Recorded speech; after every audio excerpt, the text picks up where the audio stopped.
Bonjour les Gémeaux, je suis ravie de vous retrouver pour votre horoscope du mois de janvier 2025. Juste avant de commencer la vidéo, je voulais vraiment vous souhaiter une excellente année 2025.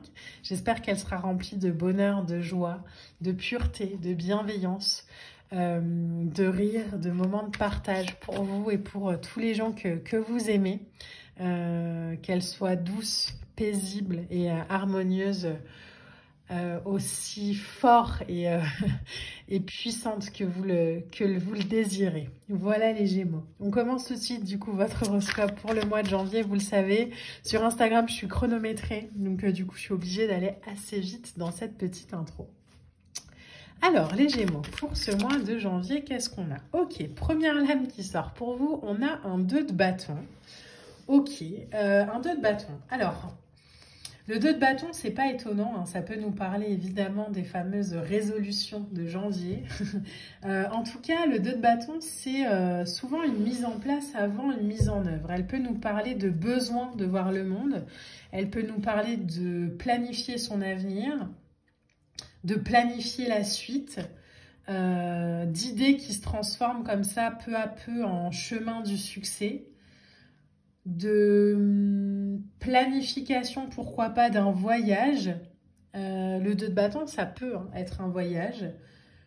Il y a des décisions peut-être à prendre, par exemple, comme est-ce que je reste ici, est-ce que je pars? Alors ça peut parler professionnellement parlant, hein, mais pas que. En tout cas, il y a quelque chose à mettre en place, une planification peut-être à mettre en place pour réaliser un rêve, pour réaliser quelque chose. Donc de manière très concrète, si je souhaite faire des rencontres, eh ben, il va falloir que je planifie le fait de sortir de chez moi, d'aller en soirée, parler à des gens. Si je souhaite changer de travail, il y a l'idée de postuler, d'envoyer ses CV, etc., etc.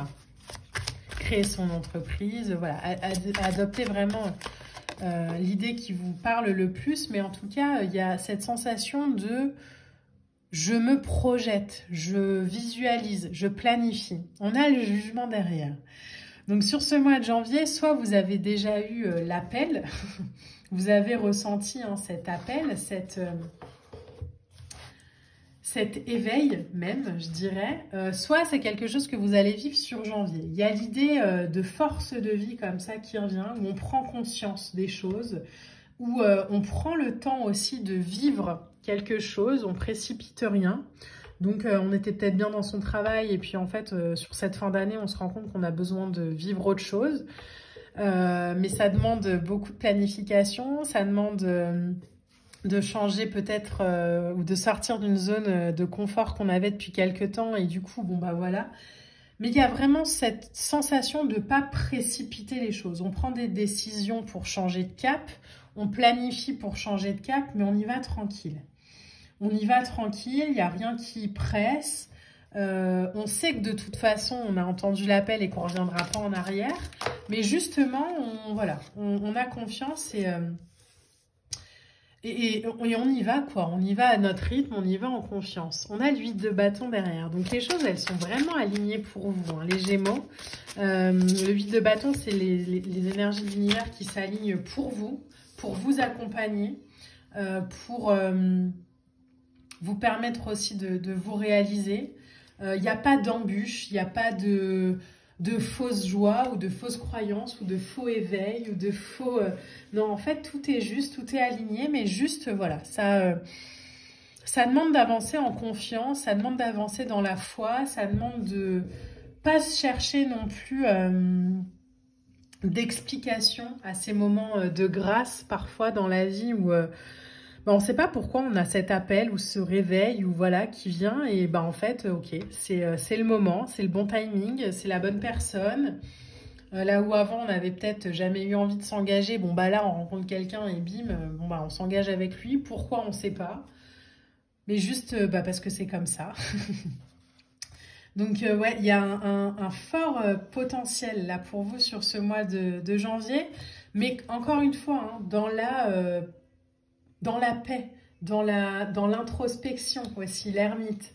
Il y a un mouvement, mais il est lent. Il y a une lenteur positive. Ça peut parler aussi de prudence, mais en tout cas de discrétion. Ça peut parler de patience.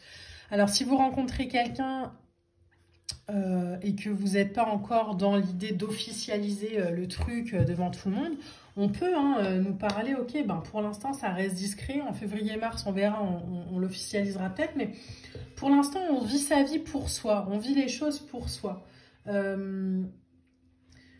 L'ermite, c'est une carte que moi j'affectionne énormément parce qu'elle nous parle aussi de la capacité à s'appuyer sur soi.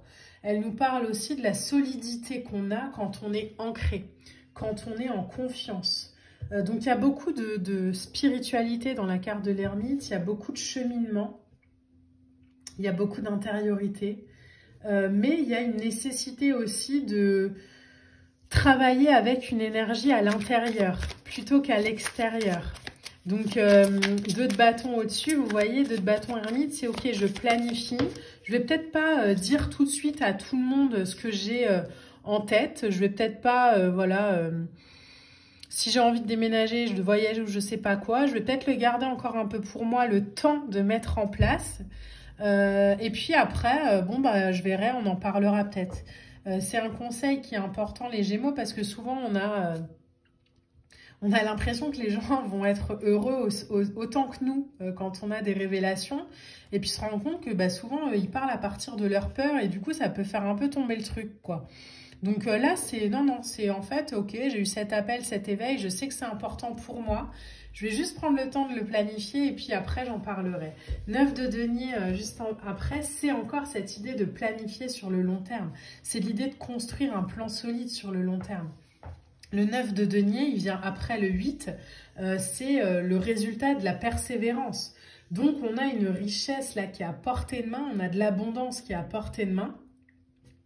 On est à 2 doigts d'atteindre son objectif, mais justement, on prend encore le temps, peut-être sur ce mois de janvier, peut-être que 2 semaines en janvier, peut-être les 3 semaines, peut-être le mois entier, je ne sais pas. Mais on prend encore le temps de peaufiner, d'avancer, de profiter aussi peut-être de ce qu'on a acquis. Et puis, voilà, de vivre les choses pour soi. De vivre les choses alignées à soi. Et on a le page de bâton en dernière lame. Avec un 8 de coupe en dos de deck. Alors, il y a vraiment cette sensation de passer à autre chose, de quitter quelque chose pour un idéal. Donc c'est pour ça que je vous dis peut-être que ce sera pas... si vous en parlez trop tôt, les gens peut-être ne le comprendront pas. Parce que vous allez entendre des phrases du style « Ouais, mais attends, t'as un taf quand même. » où tu es bien payé, où voilà, tu as une certaine sécurité, tu peux pas tout quitter comme ça. Bah non, en fait, je quitte pas tout comme ça sur un coup de tête, je quitte parce que ça vibre avec mon cœur et parce que je suis venue sur cette terre pour expérimenter une vie, pas pour expérimenter du confort et de la sécurité où je m'endors. Le page de bâton ici, le valet de bâton, c'est je laisse aussi libre cours à ma créativité. J'ai envie de faire quelque chose de neuf, donc du coup, je plante les graines et puis j'en prendrai soin. Mais il y a de l'opportunité, il y a de la recherche, il y a de la mise sur pied de nouveaux projets. Il y a l'idée aussi peut-être d'arrimer un nouveau projet à ses valeurs, là où peut-être dans ce qu'on vit actuellement, ça ne l'est pas totalement. Et en tout cas, les choses, elles sont vraiment alignées pour vous, les Gémeaux. Donc, le conseil pour vous sur ce mois de janvier, ce serait peut-être de garder encore ça un peu pour vous, mais de peaufiner vraiment l'idée, de peaufiner le projet, de peaufiner la relation, de planifier aussi la suite. Et puis, voilà, les mois d'après, d'en parler à tout le monde. Mais pour l'instant, juste d'être dans cet accompagnement doux et paisible avec soi et de se laisser mûrir, de pas aller cueillir la pomme sur l'arbre trop tôt, quoi. Vous voyez? Alors, pour les Gémeaux, qu'est-ce qu'on a? Donc, ces cartes, elles sont vraiment très grandes. Donc, je peux pas les battre. Donc, je vais aller la chercher. C'est pas grave. Donc, pour les Gémeaux, on a quoi? Tac, tac, tac, on a par ici, ok, tac. Alors, on a simplicité. Rien ne sert de tout compliquer. Tout ce que j'entreprends, je le fais avec mon cœur, dans l'abandon et l'humilité. Je cesse de voir la vie telle un fardeau et d'entrer dans la complexité du mental. Je délaisse ma personnalité qui veut prouver, contrôler, comprendre et m'éloigner de l'essentiel. Tout comme l'enfant, je découvre la vie avec émerveillement et simplicité. Cette lame, elle vient vraiment résumer ce que je vous disais, en fait, l'idée d'aller parler trop tôt peut-être d'un projet, c'est peut-être ça qui va vous apporter un peu de complexité mentale. Et c'est peut-être pour ça que le tarot vous conseille de garder encore ça pour vous, tant que le projet n'est pas vraiment solide et ancré dans le sol, pour pas non plus, entre guillemets, prendre de risques avec vos rêves et voilà, juste d'avoir la conscience que, ok, je sais vers où j'ai envie d'aller. C'est cool si on me soutient, mais en même temps, c'est pas grave si on le fait pas. Donc voilà, il y a vraiment cette idée d'être assez à l'aise et en confiance avec nos rêves et notre foi pour pouvoir poursuivre ce chemin dans la paix, dans l'harmonie et dans l'amour de soi, l'amour inconditionnel de soi, j'ai même envie de dire. Voilà les Gémeaux, j'espère que ce tirage vous a plu. N'hésitez pas à liker, à commenter, à partager. Moi, je vous embrasse et je vous dis à très vite. Bye!